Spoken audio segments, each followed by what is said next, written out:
வணக்கம். Red news செய்திகளுக்காக நான் உங்கள் கிருபா.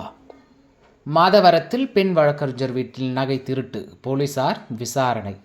சென்னை மாதவரம் பால் பண்ணை பத்மாவதி முதல் தெருவில் வசித்து வருபவர் பிராங்க்லின் லியோ. இவரின் மனைவி அமிர்த ராஜேஸ்வரி. இவர் சென்னை உயர்நீதிமன்றத்தில் வழக்கறிஞராக பணியாற்றுகிறார். நேற்று காலை அமிர்த ராஜேஸ்வரி காஞ்சிபுரம் மாவட்டத்திற்கு வழக்கு சம்பந்தமாக சென்று மாலை 3 மணி அளவில் வீடு திரும்பினார். அப்போது முன்பக்க கிரில் கேட்டு உடைக்கப்பட்டிருப்பதைக் கண்டு அதிர்ச்சி அடைந்து வீட்டின் உள்ளே சென்று பார்த்தபோது பீரோ உடைக்கப்பட்டு அதிலிருந்து 3 சவரன் நகை திருடு போயிருந்தது. இது குறித்து மாதவரம் காவல் நிலையத்தில் பெண் வழக்கறிஞர் புகார் அளித்தார். புகாரை பெற்ற காவல்துறையினர் திருட்டு போயிருந்த வீட்டின் அருகே உள்ள சிசிடிவி கேமராக்களின் பதிவுகளை ஆராய்ந்து விசாரணை செய்து வருகின்றனர்.